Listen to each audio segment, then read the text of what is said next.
Hello and welcome to the Rabyd Atheist. I'm Ed Rabyd, a former pastor turned atheist, now compassionate anti-theist. Welcome to my channel. Feel free to like or dislike the video as you see fit, so feel free to hit those buttons.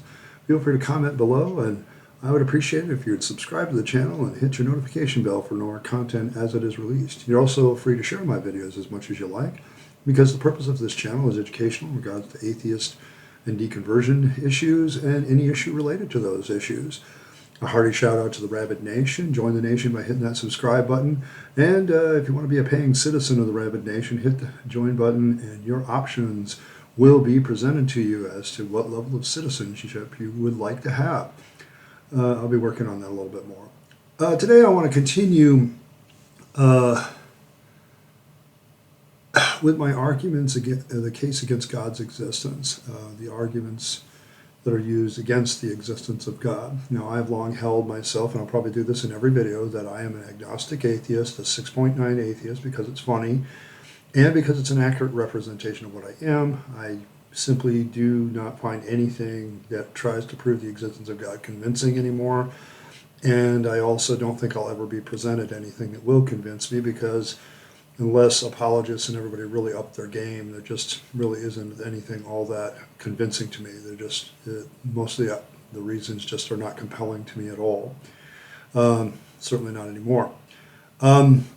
So what I want to look at is, should I take that next step and go on Dawkins' scale from 6.9 to 7? Should I say there is no God?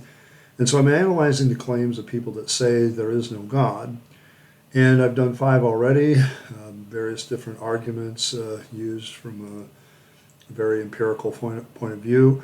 And this is another one. I'm talking about the argument from Parsimony, which is kind of, it's another way of saying Occam's razor. Now, what is Parsimony Occam's razor? Well, it's the idea that if we have 2 hypotheses that are competing with each other, the one with the least amount of unnecessary baggage or unnecessary steps is probably not only preferable, but also probably most likely. A good example would be if, let's take, for instance, evolution versus theistic evolution.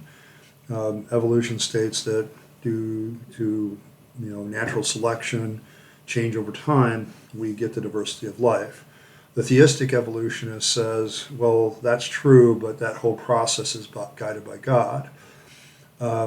Occam's razor or Parsimony would say, well, we don't need the God part. It works just fine without you adding stuff that is superfluous. Another part of Parsimony and the argument against the existence of God from Parsimony is that we know, for instance, how religions have come about, how belief systems in God have come about, how different gods have come into existence as parts of human imagination, human making stuff up, desire to control people.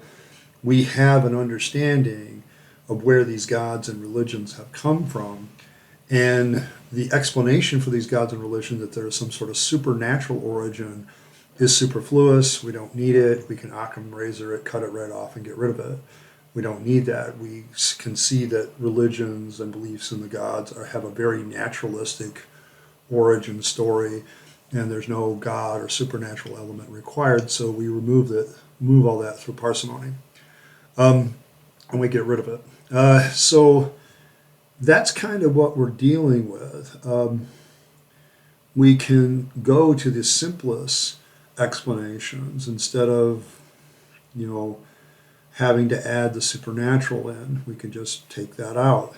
We don't need a God to explain the origins of the universe. We have Big Bang cosmology. The Big Bang is kind of a misnaming of it.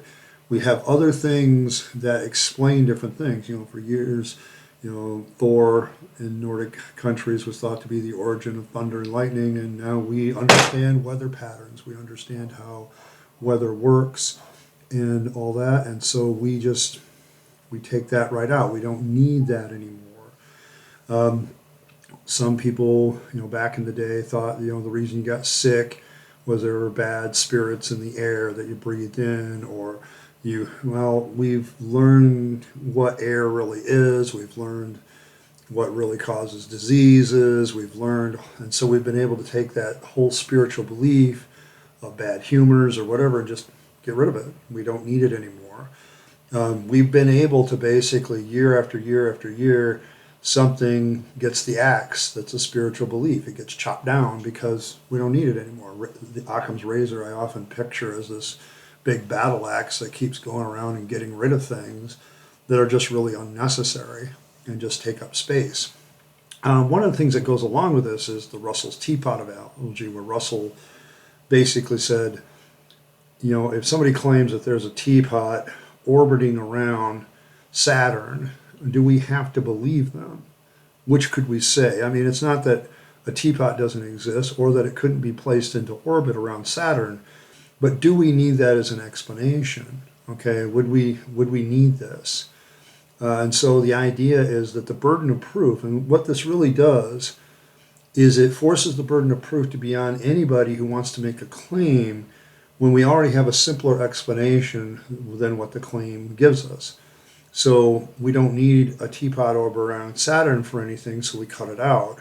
And it would be up to a person who wants to believe that there's a teapot orbiting Saturn to prove that it does so. Otherwise, we can go along our merry way without that assumption. We don't have to assume that there's some sort of teapot orbiting Saturn. I've used leprechauns as an example, the magically delicious leprechaun types.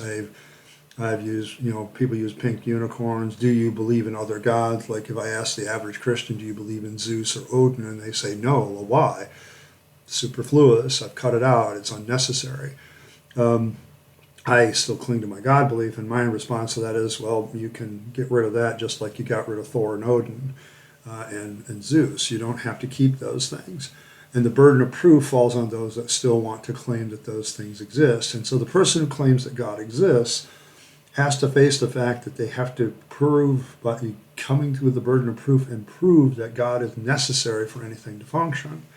And a lot of the arguments for the existence of God fall along those lines. So a lot of them are trying to take on the burden of proof, but they often fail because of other reasons. But what Occam's razor does, what the argument from Parsimony does, is we can strip away anything that really isn't necessary. Okay, we don't have to have stuff added onto something if we already have something that works. Okay, that actually works and doesn't need it. Okay, we can do things in science and everything else, and we just don't need the supernatural to explain how we do things. It's really an unnecessary thing. All right, that's a pretty basics, and I'm sure somebody could be more complicated. What is my evaluation of this? The interesting thing about Occam's razor, it says that the simplest explanation is preferable or more likely. Okay, in other words, given our experience, Occam's razor is very much given our collective experience, given our collective science and knowledge. We've always found this to be true, that we can have an alternative explanation that doesn't require the supernatural. We know where origins come from, and so is it really likely that there was a special revelation from God on Mount Sinai, or is there a more naturalistic belief like, back in the day when they were trying to justify, moving back into Palestine, the Jews gave this origin story of their people with Moses and the patriarchs and stuff, gave that to the Persian king and made it up with the character of Moses and drew from other characters in order to draw a connection between themselves and, particularly the Gilgamesh epic and all this other stuff, and the Persian Empire and what they already knew, putting themselves into that story. Well, that's a more likely explanation without the revelatory power of God. So we get rid of those kind of things. I think this is a very powerful tool. And the nice thing about it is I think Occam's razor works on any kind of spiritual belief. I mean, I don't think monotheism, polytheism, pantheism, any kind of supernatural belief, the force with its light and dark side. I mean, every kind of spiritual belief that you can think of can be subject to Occam's razor, can be subject to getting rid of by parsimony. So it plays no favorites. It's not designed to take on a particular view of God like so many of the others are. It's designed to say, listen, we don't need X to explain, Z. We have Y, and Y is a sufficient explanation for Z. So we don't need X as an added point. We can chop that off and remove it. And I think this hits just about everybody. Like I said, for, centuries people believed that thunder and lightning were caused by Thor's hammer and, the thunder god Thor. Well, once we got an explanation of how weather works and how thunderclouds are formed, and don't need Thor and his hammer anymore. Okay, I'm even wearing it today, but I want everybody to understand. Don't believe in this because there's other explanations already given for that. I don't need Thor and his hammer anymore. Okay, and so this argument, this tool, can hit everybody. It can hit spiritual beliefs like woo-woo. It takes on the Buddhists and their spiritual belief, even though I believe Buddhists are atheists in the fact that they don't usually have any belief in any supernatural deities. They do have a supernatural belief in some sort of spiritualism. Well, that spiritualism is unnecessary. You don't need it. And it takes a nasty knock with Occam's razor. Is it a hard, fast, 100% silver bullet? No. Because of the terminology of most likely or most probable, it takes into account with that language that even though something isn't likely, it still could be true, okay? But you have to prove it. And that's the other part. You have to show how it is a necessary component with other things. So this is like when theists try to say, okay, well, you can't explain it, so therefore God. No, back up. You have to prove, you still have the burden of proof to prove that your God belongs as the explanation. Just because we don't know or no other explanation seems to fit it doesn't mean that your explanation works. You have to prove your explanation works or is necessary to the equation. It really causes us to think. It's a very powerful tool. Is it a 100% silver bullet to any spiritual belief? No. It has that element of doubt to it, which is okay because we should have an element of doubt. It has that falsifiable thing, which actually makes it a better tool in some ways. If we have this simple explanation, but somebody says, well, what would prove that false? Well, if we prove that B actually did take place and is necessary for A to get to C, then that would disprove A to C. Okay, well, we prove some evidence. Oh, we need B in order to make this work, and bam, B is back in the equation. Now, for spiritual beliefs, though, it is often very difficult to get that proof, and often they fail the burden of proof of that belongs there. So, I don't know, as a tool, it's very, very powerful. I think I like it because its strength is it doesn't really play favorites. It's not like a lot of these other arguments that seem to be attacking the monotheistic omni-God. It's more of an attack on anything that is unnecessary. You could even have extra naturalistic explanations that are unnecessary, and Occam's razor will get rid of them too.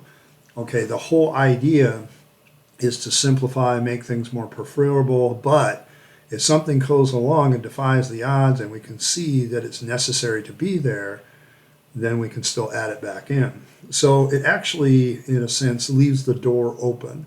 It gets rid of a lot of spiritual beliefs, but doesn't close the door completely to them. And so I think it really pushes the boundaries of what is provable, okay? That the burden of proof still is on the theist. I'm not making a claim, okay? And really, I don't know that this is really a silver bullet to get rid of God or gods or whatever, but it sure does hit them all equally and pushes them back quite a bit as necessary. We don't need them as an explanation. I think that's the big key here. And so it kind of gets rid of them. I'd say this is a very powerful tool. It's a very good way of doing life in general. Like, do I really need these extra steps? No, I can just go from here to here and get the result. Don't need to do that. So it does have that advantage.